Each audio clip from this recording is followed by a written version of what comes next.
ये मस्ती गुणातीत की मस्ती है, ये निजानंद की मस्ती है, ये आत्मानंद की मस्ती है, ये भजनानंद की मस्ती है, ये करोड़पति की मस्ती नहीं है। वो तो मर जाता है आधा, सूखी रोटी नहीं खाई जाएगी, बिना तखत नहीं सो जाएगा। कोई दिन कंबल कोई दिन अंबर, कभी दिगंबर सोना, अरे मन मस्त सदा दिल रहना। ये पंचम स्कंद की जो कथा है, गुणातीत कथा है, अद्भुत कथा है, हम सब के लिए एक दृष्टांत है। छोड़ना क्या चाहिए यही हमको पता नहीं। चाय छोड़ी और कॉफी को पकड़ ली हमने। भरत जी ने सब कुछ छोड़ दिया, गंडकी नदी के तट पर जाकर झोंपड़ी बांध कर रहने लगा। सायंकाल के सभी संध्या वंदन कर रहे हैं। एक सगर्भा हरणी पोताना प्राण बचाने के लिए छलन लगाकर नदी को पार कर कर चल गई। उस समय उनके पेट में से प्रसव हो गया। भरत जी ने देखा है कैसी मां है, बच्चे को छोड़कर भाग गई। बस ये बच्चे को कौन रक्षण करेगा, कौन बचाएगा, कौन उनका जतन करेगा। भगवान ने ऐसा आहिस्ता आहिस्ता वो बच्चे को पानी के सहारे सहारे भरत जी के सामने लाकर रख दिया। तुरंत दया आ गई, उठा लिया, कपड़े से पोंछ लिया, रूनी बुनी बनाकर उसको दूध पिलाने लगा, सुलाने लगा, जगाने लगा, खेत में ले जाने लगा। बस सारा दिन भरत जी अपना काम छोड़ दिया, हरण के पीछे पीछे घूमते रहा। सेवा होनी चाहिए लेकिन आसक्त नहीं होना चाहिए। चाय मिले तो 10 बार पी लीजिए, लेकिन नहीं मिले तो अपना सिर भटकना नहीं चाहिए, दुखी नहीं होना चाहिए। आज चाय नहीं मिली, चाय ये आसक्ति है। मिला तो 10 बार पी ली, नहीं मिला तो भी चल गया मेरा दिन पूरा। लेकिन भरत जी हो जाती है मेरी, आसक्त हो गई। एक दिन हरण नहीं आया तो भरत जी रोने लगा, किसी ने मार दिया होगा, कहां गया होगा, भूखा मर जाएगा। 2 दिन नहीं आते, भरत जी रोते जाता, उसको डांटता है, कहां चला जाता है, तेरे बिना मैं कैसा हो जाता हूं, तेरी चिंता में मैं रात भर सोया नहीं जाता। ऐसा करते करते एक दिन हरण चल बसा। भरत जी का मृत्यु समय नजीक आ गया। आसक्ति हरण में थी। भरत जी का दूसरा जन्म हरण योनि में गया। भरत जी ने सोचा, अरे मैंने बहुत गलती कर दी, मेरा कर्तव्य था उसको पोषण कराना, उसको खाना पीना खिलाना, उसको घुमाना चराना। फिर अपने आप वो दौड़ने लगे, मैं उसको छोड़ना चाहिए, लेकिन मैंने तो उसको पकड़ पकड़ कर रखा, तो मुझे हरण बनना पड़ा। गत जन्म का संस्कार याद आया। भरत जी ने सोचा, एक गलती तो की, मैं दोबारा नहीं करूंगा। व्रत करता है, एकादशी का व्रत, पत्ते भी नहीं खाते, भूखे रहते, और एक ही निश्चय रखी, अब मैं मानव बन जाऊं। तीसरा जन्म हुआ गुणातीत भरत, अलमस्त भरत, ज्ञानी भरत। जब भरत जी का जन्म हुआ तो पागल जैसी चेष्टा करता है, कोई बुलाए तो बोले, कोई खिलाए तो खिलाए, कुछ काम करे न करे अपनी मस्ती। घर में काम न करे तो माँ कहते जाओ खेत में जाओ, खेत में काम नहीं करते तो भैया कहते जाओ घर पे जाओ। बस भरत जी ऐसे आते जाते आते जाते एक बार भरत जी ने सोचा, ये घर छोड़कर चला जाओ। माँ ने सोचा, ऐसे भी पागल है, कहां जाएगा, जाएगा तो अच्छा है, चलो। अलमस्त भरत है, गुणातीत भरत, ज्ञानी भरत है, चल बसा। जंगल में शिकार करने की राजा को इच्छा है, कोई शिकारी को पकड़ कर लाओ। अलमस्त भरत को देखा, चल मेरे साथ, कोई आनाकानी नहीं। अत्तरों से स्नान करा रहा है भरत जी को, साबुन लगा लगा कर घिस घिस कर उसको शुद्ध कर रहा है। और भरत जी हंस रहे हैं। कितनी आसक्ति ये शरीर में है।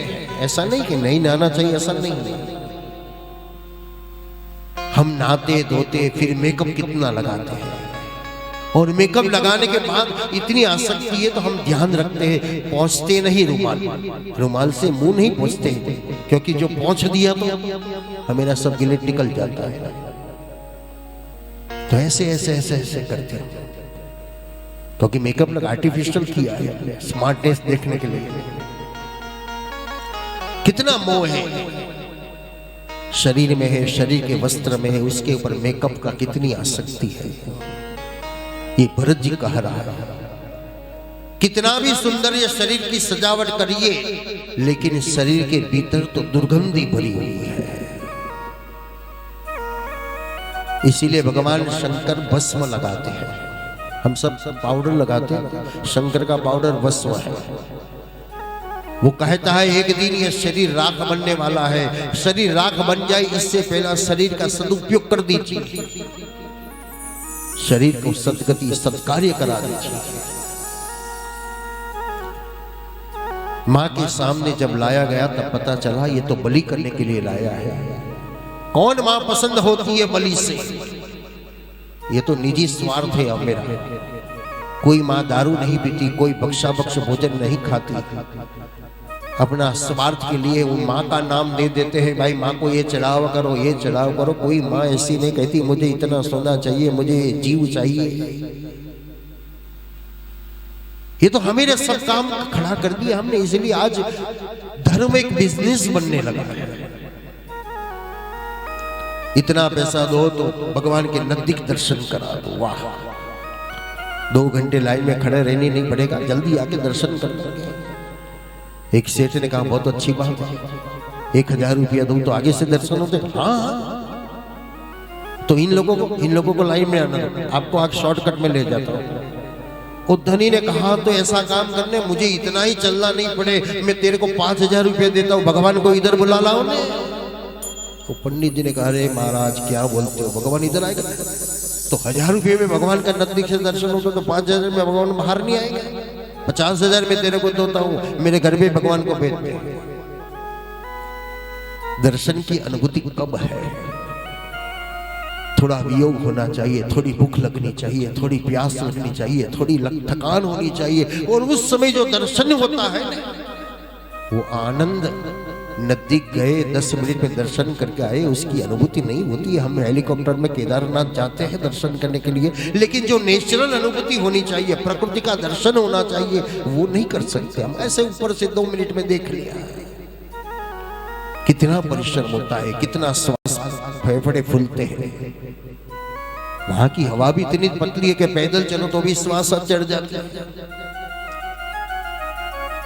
आज एक पिकनिक जैसा। पहले के समय में ये बद्री केदार की दर्शन की यात्रा, यानी शरीर को थिजाने के लिए, शरीर को स्वर्ग में जाने के लिए लोग यात्रा करते थे। वो वापस आए तो भगवान की कृपा। आज तो कितनी फैसिलिटी हो गई। मैं 1 बार, मेरी 2 बार बद्रीनाथ में की है, सेवा का मौका मिला है।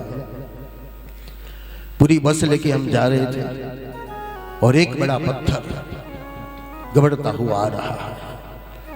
एक बुढ़ा आदमी था मेरे बस में, उसने कहा महाराज जी दर्शन करना है, भगवान का रौद्र रूप का दर्शन करना हो तो कर दीजिए। और रौद्र रूप बड़ा पत्थर गिर रहा है, कोई बस वाहन आ गया तो उसको गिरा देता है नीचे। ये रुद्र का रूप भी है, ये सौंदर्य रूप भी है, ये माधुर्य रूप भी है। उनकी प्रसन्नता, उनकी प्रकृति देखकर हमको माधुर्यता लगती है, सुंदरता भी लगती है, और कभी कभी रुद्र का रूप का भी दर्शन हो जाता है। लेकिन आज हम सब पैसे के हिसाब से सब काम करने लगे। ठीक है, फास्ट लाइफ हो गई, भाई अभी जाओ अभी वापस आ जाओ। इनकी अनुभूति नहीं होती फिर। कम से कम दर्शन ऐसा होना चाहिए, 24 घंटे तक तो अपने भीतर भगवान की अनुभूति होनी चाहिए। वो ही नहीं होती तो फिर दर्शन का क्या अर्थ है? गंगा के तट पे सारे लोग स्नान करते हैं, शिव पुराण की कथा कह रही है। कि पार्वती ने भगवान शंकर से कहा, रे इतने लोग गंगा स्नान करते, कोई शिवलोक में तो आता नहीं, कहां जाता है सब लोग? शंकर ने कहा, चलो देखिए, हजारों लोग गंगा स्नान करते करते बाहर निकल रहे। भगवान शंकर खड्डे में बैठे, पार्वती बाहर बैठकर रो रही है, अरे भैया मेरे पति को बाहर निकालो, मेरे पति को बाहर निकालो। लोग दौड़ कर आते, अरे बाबा जी हाथ लाइए। शंकर कहते, एक बात मेरी सुन ले, तेरे जीवन में कोई पाप न हो तो मुझे हाथ लगा। सब स्नान क्यों करते हैं? पतित पावन गंगा है, जिनमें स्नान करने से बाद कोई पाप रहता ही नहीं। सब स्नान करने इतने इतने दूर से आते हैं, स्नान कर कर बाहर निकलते हैं और भगवान शंकर परीक्षा करता है। सभी लोग अपना हाथ वापस ले लेता है, कहीं छूट गया हो तो, कहीं कुछ हो गया हो तो मैं मर जाऊंगा। शंकर हंस रहा है, देखो ये सब माछला नहा नहा कर बाहर निकले। शायद के वक्त हुआ, एक मजदूर सारे दिन की थकान दूर करने के लिए गंगा में स्नान करने के लिए गया है, भीजा हुआ कपड़ा पहनकर वापस आ रहा है। पार्वती ने आवाज किया, मेरा पति को खड्डे में से बाहर निकालो। आइए महाराज जी, हाथ दीजिए, तेरे में कुछ पाप नहीं होना चाहिए, होगा तो मेरे हाथ से जल जाएगा। उनने हाथ जोड़कर विनती से प्यार से कहा, महाराज पूरे दिन में तो कितना पाप हो गया होगा वो तो मुझे पता नहीं, लेकिन मैंने सुना है गंगा में स्नान करने के बाद उनमें कोई पाप नहीं रहता, और अभी नहा कर मैं आया हूं, मैंने मन से, वचन से, कर्म से कुछ भी पाप नहीं किया, इसलिए मैं आपका हाथ पकड़कर बाहर खींच सकता हूं। ये निष्ठा, ये विश्वास होना चाहिए। हम करते हैं लेकिन विश्वास नहीं है तो क्या होगा? विश्वासेर गुरुर्वाक्यम श्रद्धावान लभते ज्ञानम। पंचम स्कंद की जो कथा है, संस्कार जो मेरे पास आता है, हमारे साथ क्या आएगा? संस्कार। बलि करने वाला ही मर गया, छोड़ दिया भरत जी को। अलमस्त भरत मिट्टी में आरोट रहा है, लेट रहा है। रहुगण नाम के राजा है, पालकी उठाने के लिए एक आदमी की कमी हुई, अरे किसी को पकड़ के ले आओ। अलमस्त भरत को उठाया, चलिए पालकी उठा लीजिए। सम्राट चक्रवर्ती राजा आज एक सामान्य आदमी की पालकी उठाने से कोई क्षोभ नहीं रहता। सेवा में कोई क्षोभ नहीं होना चाहिए, कोई दुख नहीं होना चाहिए, कोई ग्लानि नहीं होनी चाहिए, मेरा इतना पैसा चला गया, मैंने ये काम कर दिया। सेवा सेवा ही है, वो समर्पण है, वो त्याग है, वो निष्ठा विश्वास है, मेरा भगवान स्वीकार कर रहा है। भरत जी ने अपना कर्म किया लेकिन धर्म को भी ध्यान में रखा। जेब के हिसाब से काम करना चाहिए, देवादार बनकर काम नहीं करना चाहिए। वो तो दुखी परिवार भी होगा, हम भी होगी, और भगवान भी दुखी होगा कि अरे तूने ये किया कर दिया, दुखी हो गया तो ये सब मैं क्या करूं। कौन सा धर्म भरत जी का था? अहिंसा परमो धर्मः। कहाँ हिंसा करनी चाहिए और कहाँ अहिंसा रखनी चाहिए वो भी ज्ञान होना चाहिए। आज हम सब पकड़ के बैठ गए, कोई एक गाल पर तमाच लगाए तो दूसरा गाल भी धर देना चाहिए, हमको कुछ नहीं करना चाहिए, हम बैठे रहे तो लोग हमको मारते रहेंगे। दुबले को नहीं मानना चाहिए, लेकिन हमारे सामने कोई हाथ उठाता है तो उसका हाथ पकड़ना भी हमारा धर्म है। उसको मार खाने के लिए हम नहीं आए, हम किसी का अहित नहीं करें, लेकिन हमको किसी का अधिकार नहीं कि दूसरे का अहित करने का अधिकार हमेरा नहीं है। हम किसी को मार नहीं सकते क्योंकि उसको बचाने का अधिकार हमारे पास है, हम बचा नहीं सकते उसको, तो मार क्यों सके हम? भरत जी का ये धर्म था। कीड़े मकोड़े अपने पैर के नीचे आते हैं तो भरत जी कुत्का लगाते हैं। रहुगण जो बैठा है उसके सिर में लगता है, अरे तू दुबला है। भरत जी हंसने लगा, मैं भी दुबला हूं और आप भी दुबले हैं।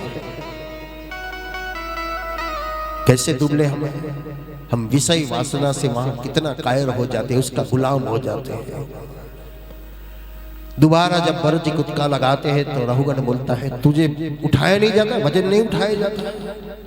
भरत जी कहने लगा, मैं मेरा वजन नहीं उठाता, तू तेरा वजन नहीं उठाता, हम सबका वजन तो ये पृथ्वी उठा रही है। कौन किसको धारण किया है, कौन किसको उठाता है? हम नहीं उठ सकते, हम नहीं बैठ सकते, लेकिन हमको उठाने वाला ही हमारे अंदर आत्मा जो बैठा है, ये पृथ्वी हमको धारण करती है। राहुगण कहने लगा, मैं तुझे मार डालूंगा। भरत जी हंसने लगे, किसको मारेगा तू? किसको?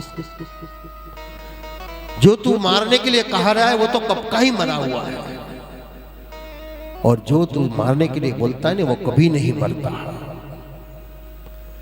शरीर दिखता है तो शरीर मरता है, शरीर बढ़ता है, शरीर घटता है, शरीर का जन्म होता है, शरीर मरता है। आत्मा कभी बढ़ता ही नहीं, घटता भी नहीं, वो जन्मता ही नहीं, मरता ही नहीं, वो दिखता ही नहीं, तो कहां से वो मरेगा? नैनम छिन्नन्ति शस्त्राणि नैनम दहति पावक न चैनम क्लेशदप्यान्ति न शोष इति मारुतः। रघुवर ने सोचा ये कोई सामान्य आदमी नहीं है। कौन हो? मैं भरत। अच्छा, मैं आपका तो सत्संग करने के लिए आता था, मैं आपको समझ नहीं पाया। श्री महाप्रभु जी सुबोधी मां कहते हैं, क्यों भरत जी ने उपदेश दिया? तो भरत जी ने सोचा एक बार मेरी आसक्ति इनसे हो गई तो मुझे हरण बनना पड़ा, और ये तो राजा बन गया। अब दोबारा संग हुआ और दोबारी आसक्ति हो जाएगी तो ये तो महान हो जाएगा और मैं राजा बनने के लिए जाऊंगा फिर, तो पहले मैं उसको मुक्ति दिला दूं तो मुझे कोई आसक्ति नहीं लगे। पंचम स्कंद की जो कथा, षष्ठम स्कंद फिर से अपने परिवार की कथा आ गई। अजामल चरित्र की जो कथा है,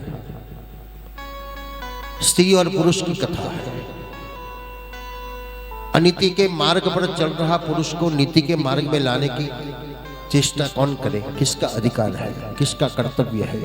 तो पत्नी का कर्तव्य है, क्योंकि मैंने उसका हाथ पकड़ा है, वो गलत रास्ते पे जाए तो उसको सही रास्ता बताना चाहिए। लेकिन आज के समय में तो हम ही कहते हैं कि जाओ गलत रास्ते पे जाओ, कितना भी पैसा लेकर आओ, लाओ लाओ लाओ। वो सोचता है सारे दिन घर में झगड़ा हो, इससे अच्छा चलो हम भी बैग भर के ले जाए। अजामल की पत्नी ने एक बार कहा, आप अनीति का मार्ग छोड़ दीजिए, आप मुझे सूखी रोटी खिलाओगे तो भी मैं खुश प्यार से खा लूंगा, लेकिन ये चोरी लुटपाट कर कर पैसा लाते हो, इससे सुख नहीं मिलता, शांति नहीं मिलती, फिर भी भूख इतनी है। ये मोदी साहब की बंसुरी कैसी बजती है देखो। अभी एक वीडियो मैंने देखी थी, बरसात का पानी निकालने का जो बुंगरा आता है, उनमें से नोटों का बंडल का बरसात का पानी निकला, सभी बुंगरे में 500 का बंडल। कहीं कहीं छुपाना पड़ता है, कहीं कहीं रखना पड़ता है। इतना पैसा इकट्ठा करते फिर भी टेंशन है, कोई देख ना जाए, कोई ले ना जाए।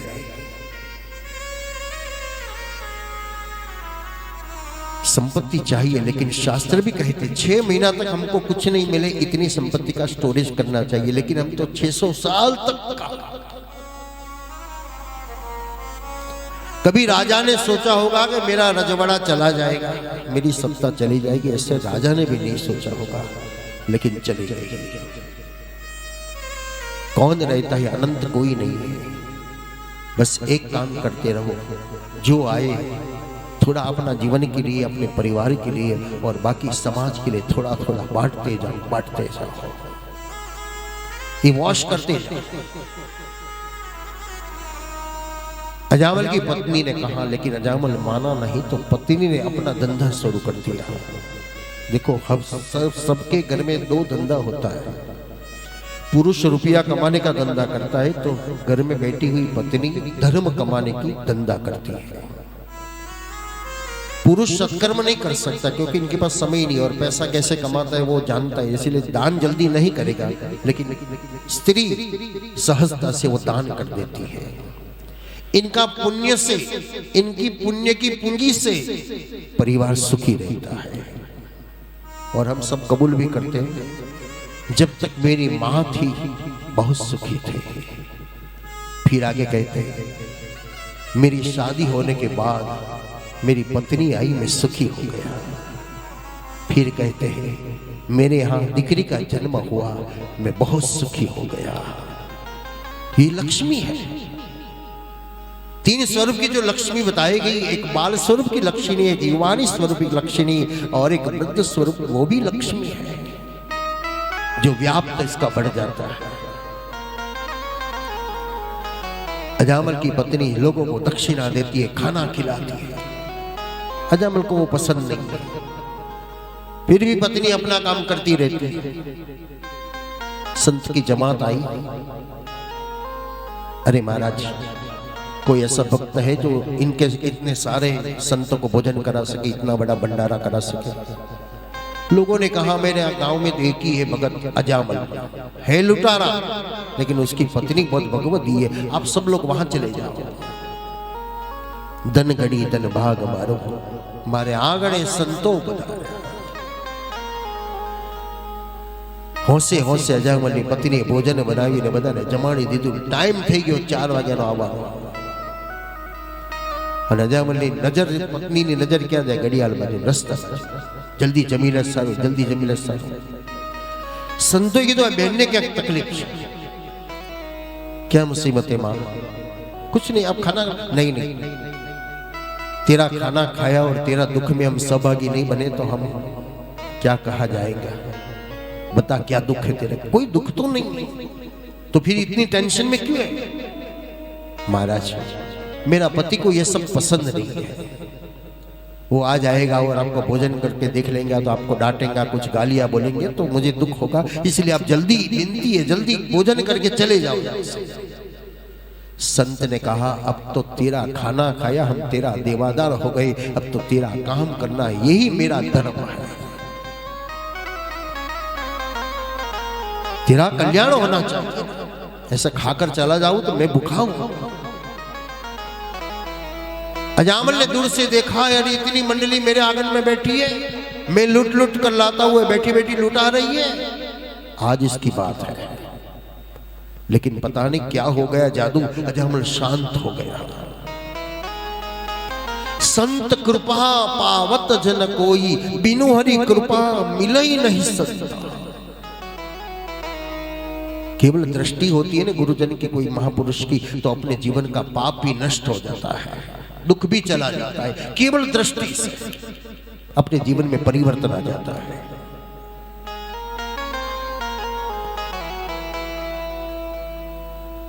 आजकल तो लोग दवाई लेने के लिए फूंक लगाते हैं, और हम बोतल, पहले हम छोटे थे तब हमारे पीछे ऐसे किसी ने बुलाया था और इतने लोग आते थे और वो ऐसे ऐसे फूंक लगाते जाए बस, और सब लोग ले जाए बोतल में भर के। वो क्या कल्याण करेगा? लेकिन संत जिसके पारखना बहुत विशेष बात है, इनकी दृष्टि से ही अपने हृदय में परिवर्तन आ जाता है। अजामल के जीवन में परिवर्तन आया, पास में आने लगा, नजदीक आने लगा, कुछ बोलता नहीं, कुछ चलता नहीं, बस बैठा रहे, देखा रहता है। संत ने कहा, अजामल आज तेरा भाग्य हुआ, तेरे आंगन में इतने सारे संतों भोजन करने आए, तो तू भी थोड़ा पुण्य कमा ले।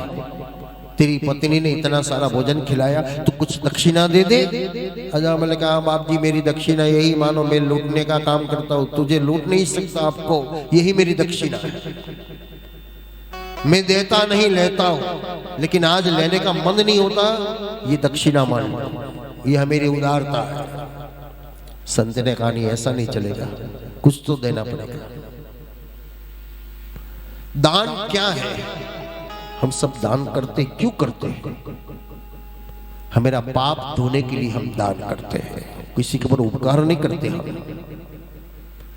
हमारा जो पाप किया है वो कहां अगर अटक गए हैं, हमारे अंगुल के नाखून पर अटक गए, उसको गिराने के लिए कोई साधन नहीं है, कोई शस्त्र नहीं है, ये दान ही एक साधन है।